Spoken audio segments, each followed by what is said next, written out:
And we are back once more with D and E siblings talking to each other because they're siblings. I've switched locations. This is amazing.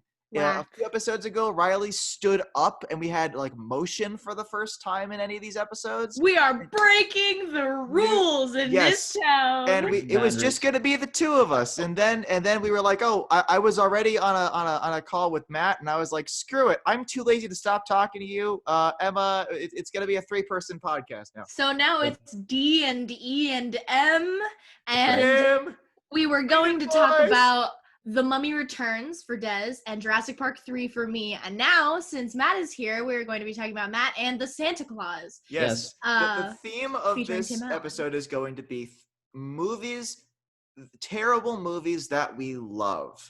Like movies that society, generally speaking, considers are not worth watching. Yes. But we, for some reason, love them so much. Yes. And what's interesting is there is no uniform opinion on which of these movies is actually good. Like, only one person, like I'm the only one here who loves The Mummy Returns. You're the only one here who likes. We haven't seen The Mummy Returns. Matt and I have not even seen The Mummy Returns. Des disagrees with me on Jurassic Park 3. I disagree very strongly with Matt on the Santa Claus, and none of us have seen The Mummy. So we're good. Okay. Episode is gonna happen. It's gonna be good. I say we do. Emma, start us off with. Okay. Why the fuck do you like Jurassic Park 3? Now let's be clear. Okay. I do not like Jurassic Park 3 more than Jurassic Park. Of course not. No. That's not what I'm saying. One is a great movie. What I'm saying is, when I watch Jurassic Park, I then, as soon as it's over, watch Jurassic Park 3. That's fair, because whenever I they watch never Jurassic made Park, 2. I used to watch 2. Why did they skip 2 and just make 3? I don't get it. There's just no Jurassic Park 2. Makes no sense. I watched Jurassic Park 2 more often than I just don't watch it now. I used to watch it more because I liked Malcolm as a character, but I really liked Sarah as a character. And I like the fact that they're like, Jurassic Park seems to hold true to the like the Grant and Dr. Sattler type of dynamic of the kind of quiet-mannered man. It didn't even occur to me until just now that like that's what they were going for in Jurassic Park 2. I was like, it's a good combination, but the problem is there's no quiet-mannered man to balance out Ian, and Ian's just this dumbass, and it's stupid. But the best feel like in the second one, they like try to make Ian like a mild-mannered guy a little bit. But he was still like a pretentious piece. And the point of him is that he's a dick. We don't need character development. Like, Michael Crichton didn't write this. Come on. But here. Okay. The best joke of Jurassic Park 2, and I will leave it at that, and then finally move on to actually Jurassic Park 3, is that moment when Sarah holds out her hand to the technician working next to her so that she can fix this raptor's leg or something. And she goes, spit. And he spits into her hand. Yes! And she said, no, the gum in your mouth. Ew! And she wipes it on him to get the gum back. It's such an understated friggin' It was such a good moment because it's a legit. I would have done that. I would have kept the gum in my mouth and spit in her hand. Like, I literally wouldn't have. Well, she wasn't spit. She was focused on saving the baby T-Rex's life, which, by the way, amazing special effect for the time. Oh yeah, baby T-Rex. Well, because remember, and there's another really good subtle thing where like Ian's daughter sees the T-Rex and she is terrified, but she's not screaming and yelling. She's like, I want to go, I want to go, I want to go. Like, she can barely even get the words out because she's so freaked out at the concept. That's really, really the good part of Jurassic Park 1 is that the kids react in a very natural way. The girl, I don't remember their name. There's Tim and what's her name? Lex. I don't. Lex? Yes, Tim and Lex. And Lex, like, screams at various points, but she listens when Dr. Grant, like, claps his hand over her mouth and tells her to be quiet and don't move because the T-Rex senses movement. You know, he's very honest with her, and as in the beginning, he's not good with kids, and over time, he gets better, and, like, she stops screaming, and over time, she's like, I want to go, I don't want to be here. She's very vocal about her dissent, but she's not freaking out. The problem that I have with Jurassic Park 3, which I love this movie, and I always have to watch it, but I hate it, and that's why I like watching it, is because I hate Mrs. Kirby so God. fucking much. She Oh, is She never useless. fucking stops screaming. She is And the Grant first keeps Karen. telling her, stop screaming. And she fucking keeps screaming. Ma'am, the last time that I was here, I was with a 12-year-old and a 10-year-old, and they were more mature than you They were were. so much more better behaved than you stupid Oh sons no! of We bitches. established in Tremors that like she already had experience dealing with giant monsters, so of course Yep. she's not gonna be. She's like, these are just Exactly. animals. I don't give a shit. Yeah. I can see them. They're not sneaky. They didn't eat the old man. I'm okay. This is fine. One of the reasons why I really like Jurassic Park 3 is that Dr. Grant is in it, and he's such a good character. He is. And I He's really like great. watching him deal with stupid people. Because you, watching the stupid people, are feeling what Dr. Grant is feeling. You're like, Yeah. why? Yeah. Why are these people so dumb? Literally, what could I say that could make them stop being dumb? And he literally has no words. He has no way to communicate with these people except to tell them to stop screaming. But then all they go is, what? What did you say? Shout it louder. It's like, dude, okay, you know what it is? Matt, did you ever watch Monk with Yes. Oh, no, Monk! I just didn't love it. Did Sorry. you watch the episode? So there's an episode where he's on jury duty. Emma knows what I'm talking about. He's on jury duty, and there's been a murder, and the murder suspect is in the courtroom somewhere. And he's trying to The murder communicate. victim is in the dumpster of the jury Yes. duty building. Yeah. And Monk is in the jury room. So he's like not allowed to be he's consulting like on this. 4 or 5 stories above. He's not allowed to be consulting on this case while he's on Yeah. jury duty, but he's So- interested. So he's so shouting they're out the yelling window at him, instructions "Yes, to you everybody have down. an idea." They're like, "No idea." I was like, "You have no idea?" I was like, "No, he has no idea." They're like, "Oh, well, check his ID." And so then They're they just- spell out the letters I and D With their bodies. with their boy. bodies. And then it cuts to him and he's just standing there silent. And he It's goes, just like it's no idea? Like, I- it's just he who's has on a- first for that has whole been, scene. That's been adopted as like a running joke in our family. It's just anytime Yeah. one of us is yelling, we're like, "No ID." What? It's beautiful. Every time somebody's like, do you know what this is? And you're like, no idea. And you go like, no ID? No idea. No ID? No idea? Jess and I are like that, but with things that the Predators from To Catch a Predator said. Oh my Like, god, yeah. every time my we're like, mommy and my daddy. I'm sorry, I didn't know. Desmond, have you done an episode you're yet naked. on To Catch a Predator? We're saving that. We're gonna try to get Mr. Gigi on and do an episode on To Catch a Predator. I might Great. try to pull whatever clout I have on this Be YouTube like, channel. Giga, get on our Hello, podcast. sir. You want to fanboy about We must chat. Oh, but did you know that As we need to stay on topic. We're so off topic. Okay, We are. Jurassic Park 3. I really appreciate that once again, the kid who they are looking for is so smart and Yeah, has he really very, is. very quickly adapted to life in a human Yeah, he's, like, living in a non-existent. cave, right? Yeah, No, he lives he's inside of living- like a bunker or like a dried up septic tank. no, he lives inside of a truck, I think. Is it a Something truck? like It's that. something. But he like names local dinosaurs certain things so he can distinguish them from others. And And also, so manages that to you get know his which hands- toys to ask for when you go to Toys R Us after you get out of the movie Right, theater. fucking right. But like, you know, he like manages to get dinosaur T-Rex pee so that he can scare off little ones. Also, they had I don't know what it's called. It's like Rubysaurus or something, like literally Ruby, the giant. It's like the T-Rex but with the sail and the crocodile style. The Spinosaurus. Spinosaurus. Wow. Anyways. Spinosaur. Oh my No, god. yeah, Spinosaurus is in it, and it's awesome because when you're growing up with dinosaurs, you think T-Rex is the biggest one. No, bitch, Spinosaurus You're was the that. only person that has this opinion. Really? Okay, I think so. here's the I thing feel like so about many people hated it when the Spinosaurus killed the T-Rex. I loved that. I was Okay. like, fuck yeah, Ruby. Emma and I because- agree wait, on hold this. on. Yeah, Because we actually agree there's- on this. Spinosaurus is cooler than T-Rex in Spinosaurus Jurassic is Park. way cooler.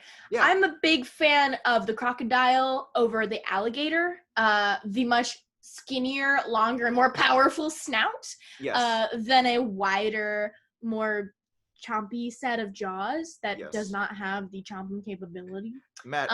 No, but I swear there was a a National Geographic issue that I read where the Spinosaurus was like, it was like a Spinosaurus skeleton and it was a featured issue or something. And they called it Ruby. So now every time I think of Spinosauruses, I think of Ruby. Okay. And so I just call it Ruby in my head. And I'm like, rubbing my hands because I know when she's about to come when they get lodged into the tree. And I'm like, Ruby! Pop up on the runway! Eat this beach! I think I had the Lego set for that. Of Ruby. Capitalism! Merchandising. It was a great Lego set. That's one of the reasons why I Jurassic really Park like toys were the shit. Oh my god. I think one of the reasons why I really like Jurassic Park 3 is because when I first watched it, I was very young when it first came out.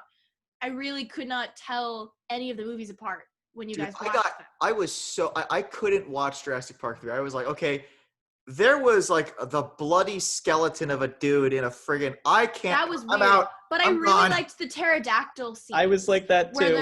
Where they're on they're stepping on the walkway and they're walking across the fog, and the moments when they're calling on the cell phone, those are just really poignant. The cell phone was really memories effective, that I say. have. It's the very pterodactyl effective. scene is fantastic, actually. Really well done. And it offers a chance of character development for so Billy. This brings up a thing that I wanted to bring up. I also love the raptors. They have a 3D printer to make the raptor resonating chamber. And they make the raptor flute thing. That's so bullshit, but I love it so much. I want a raptor flute.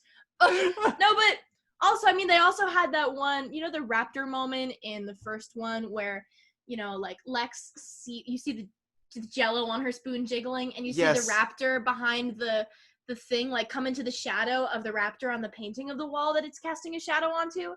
That happens again in Jurassic Park 3 when Mrs. Kirby, they're in that sort of chamber dome where the scientists had been, and she's looking into all these incubator, and she looks at this raptor, and the raptor looks at her, and she's like, ah! And then all hell breaks loose.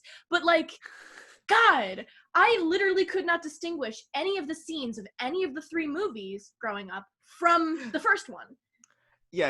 So I think of all of the movies as the same movie, and that's one of the reasons why I have such a fluid relationship with the movie, and I feel like I need to watch all of them at the same time whenever I watch them, because they're so interconnected in my brain.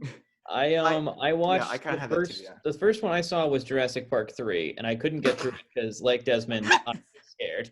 I couldn't. Why did you watch the third one first? Well, because that was the one that was out when we were growing up. Yeah. But that's I think it came out what year did it come out? 2004? 2003 or so. Yeah, Emma, look it up. Yeah. So I think it had just come out on DVD. I was watching with my cousins, and they were braver than me, and I was like, I'm going to go do something else now. 2001. I'm totally not scared. 2001, yeah, totally. I'm totally not scared. It's whatever. I'm just busy. The thing about Jurassic Park movies, and the only exception to this, I think, is the Jurassic World movies, which don't exist. They were never made. No, we don't like them. I have certain opinions about certain white clothing that should have been made muddy, torn off, or lost, or burnt. I'm pretty sure Dallas Bryce Howard shares that opinion. I have a lot of opinions. Okay, so have you guys read the Jurassic Park novel at all? A long time ago. Okay. I actually love Michael Crichton. Quick tangent on that, actually. Sure. Do it. Okay. So I think I definitely. I think I read the whole thing. I want to say there's a chance I spark noted it a little bit, but I read it for a book report, and that makes sense. To this day, a friend of mine still brings up this book report because I went massively over time. Because I kept trying to explain every detail, and there was actually a girl in the back that was supposed to stop me. She kept putting her hand up, but I thought she was asking questions, so I was like, I'll take questions later. That reminds me of I did this book report on a Star Wars novel, and I wound up giving a treatise on the philosophy of the Sith, and and weaving it into the movies, and how you can going on this rant about you can tell the Sith, if you analyze this scene just going off on this thing. I forget what that book is even friggin' called. I don't We even were think not he was made about for to say. public school. No, we weren't. So okay, but I'm just gonna think about that, like, for the rest So of my there's life. this- These two book reports are gonna be Yes, good. feuding each other in the back of my mind. so there's Good. so there's this cool. Okay. We need to wait for Emma to reboot again. Sorry, I'm okay. This is I'm the okay, second I'm here. episode in a row where I just broke Emma. You forgot about the laser again. So I'm glad I'm here for this. There's an interesting thing that the Jurassic Park movies, specifically the Jurassic Park movies, do, right? Okay, hang on. She's Second wave. second wave. The Emma Vid 19. So Ow. so there's a cool thing. So every movie, including the first one, they don't fully adapt the first book, but they individually adapt little bits from it. So like the waterfall scene from the second movie, that's from the first book.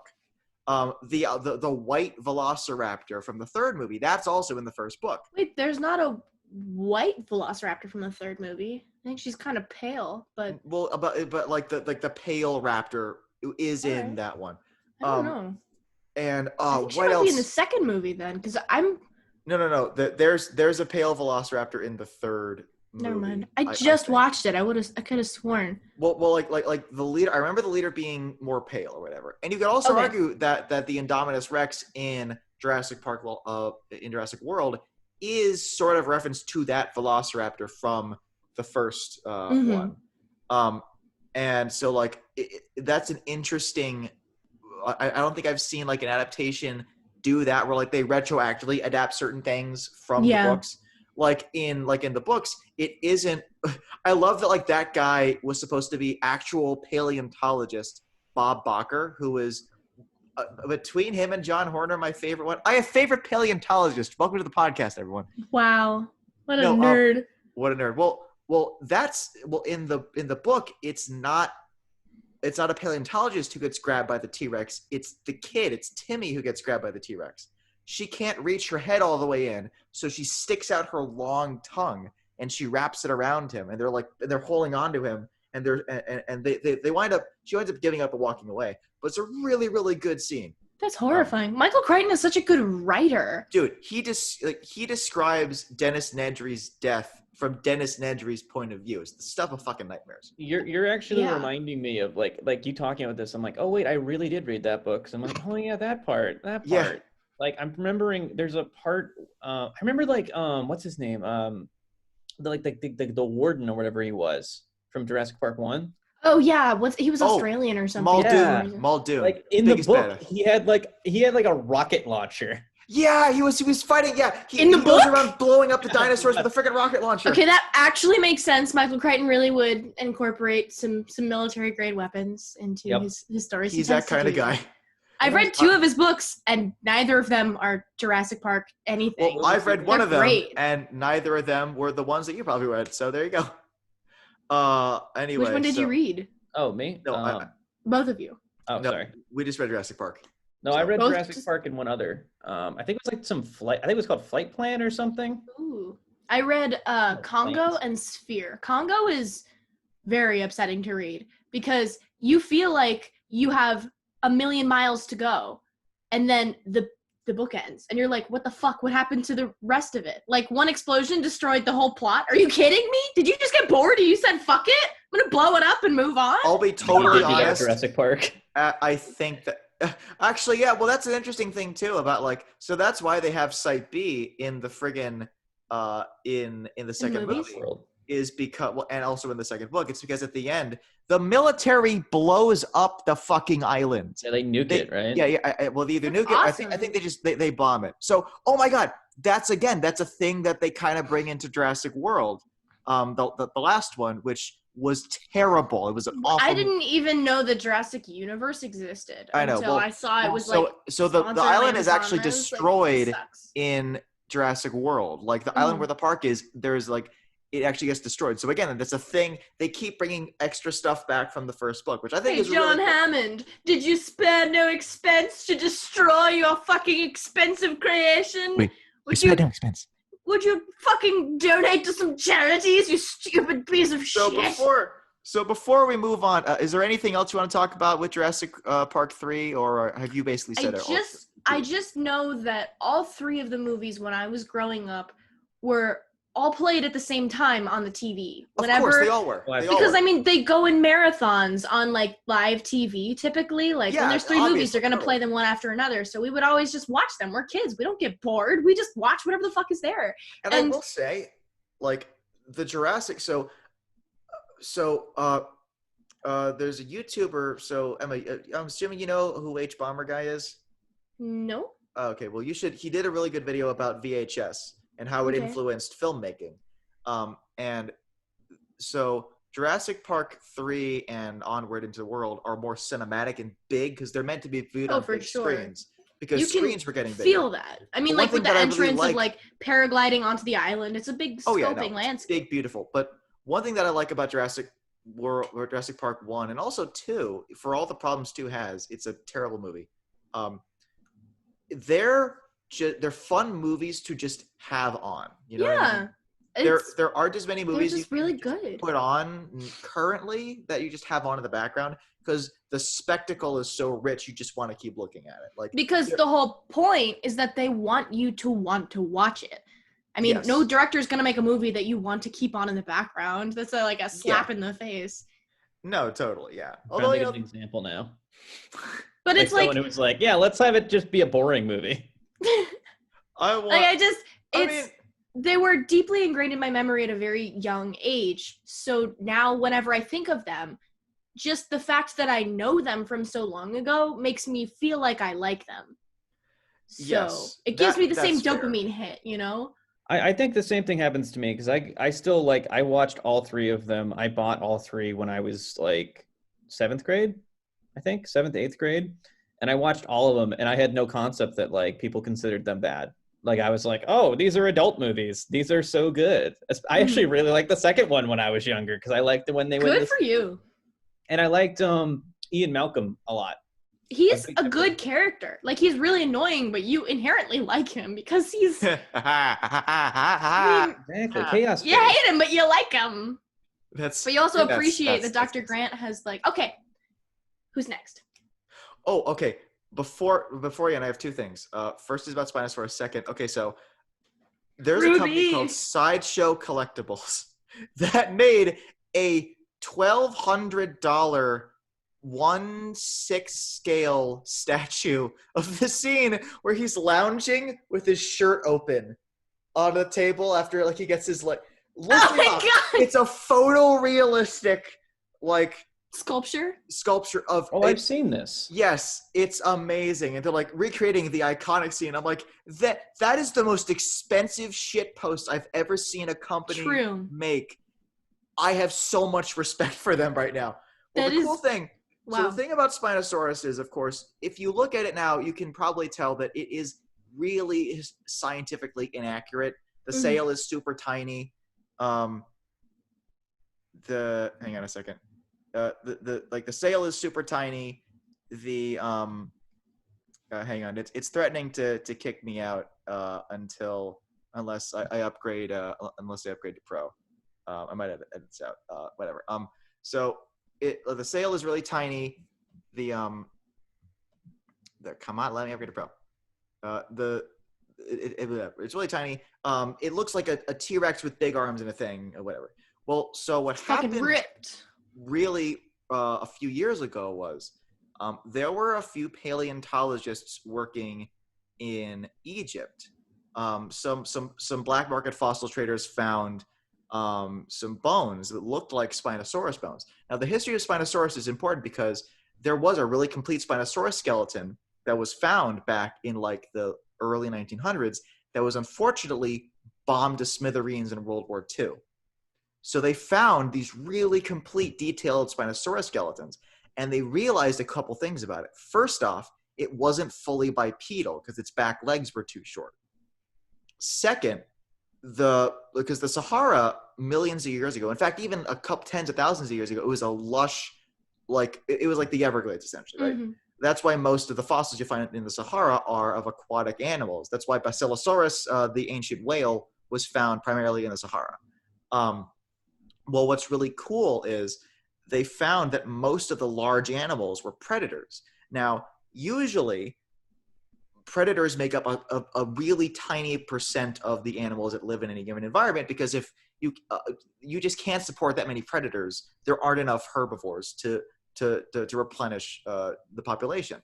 So what happens is they realized that most of these predators didn't eat other dinosaurs. They only ate fish. And that's why his snout looks like that, right? That's why it has that like hook and that curve. And that's why its claws are so big. It's to rake in and hold fish.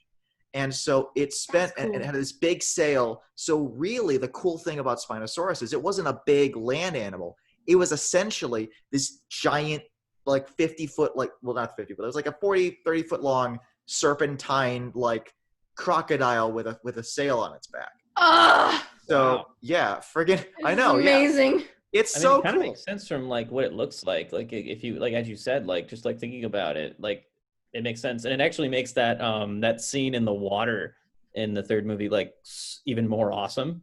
Like where everything's on Yes. fire and it's like Yeah. fucking like going insane. I thought it might have been cooler if, well, I mean, they didn't know about this in 2001. Like they knew nothing, next to nothing about Spinosaurus in 2001. Mhm. Would have been cool is if the whole movie they were running away from the T-Rex, and the first time you see Spinosaurus, you're like, okay, we're safe here. There's no aquatic things. Then you see the sail rise up. You're like, what the fuck is that? And then this big ass thing rises up out of the water. You're like, oh no, they're all gonna die. Honestly, I really like the way that Spinosaurus is introduced early into the movie, because I personally want to see her more.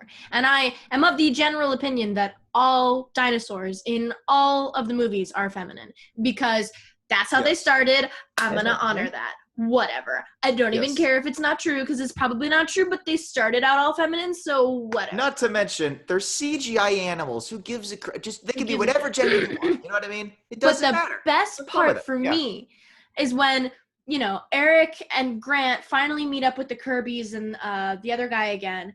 And, they're hugging, and Billy, and they're hugging, and Eric finally gets to hug with his parents and be reunited and stuff. And you get like the subtle, like, Billy wants his bag back.